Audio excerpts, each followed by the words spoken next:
अस्सलामु अलैकुम। गुज़श्ता 24 घंटों के दौरान जनूबी पंजाब के अक्सर मकामात पर बादलों की आमद और रफ्त रही और गुजरते बादलों से रिमझिम बूंदाबांदी भी कहीं कहीं देखने को मिली। किसी भी खातिर खा बारिश का इम्कान नहीं है।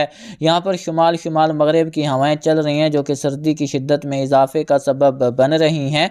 22 के बाद दर्जा हरारत में दिन के दर्जा हरारत में कुछ इजाफा मतवक्के है। रहीम यार खान, बहावलपुर, राजनपुर के अजला शामिल हैं। यहाँ पर ज़्यादा से ज़्यादा दर्जा हरारत 26 से 28 29 डिग्री सेंटीग्रेड तक दिन का रिकॉर्ड हो सकता है, जबकि रात के दर्जा हरारत में यहाँ कमी रहेगी। दिन में हवाएं चलने के इम्कानात यहाँ पर आने वाले दिनों के दौरान मौजूद रहेंगे, जिसके सबब यहाँ पर फ़िलहाल कोई खातिर खा गर्मी की शिद्दत बढ़े ऐसा इम्कान नहीं।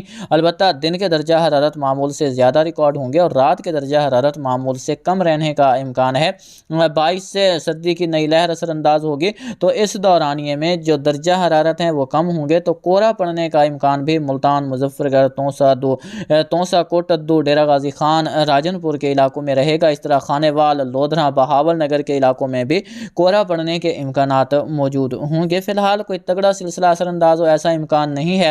अलबत्ता 22 को यहाँ पर तोसा, लैया के इलाके शामिल हैं, वोवा, जोक, बोदो, फोर्ट मंडरो, सखी सरवर, चोटी बाला चोटी, जीरी कोट, कैसरानी, बार्थी के इलाके शामिल हैं। यहाँ पर बादल बनने के इम्कानात मौजूद हैं। बारिश और कोई सुलेमान से मुल्का इलाकों में जिसमें यकबई के इलाके शामिल हैं, फोर्ट मनरो, इन इलाकों में हल्की बर्फबारी का इम्कान भी 22 जनवरी को मौजूद है।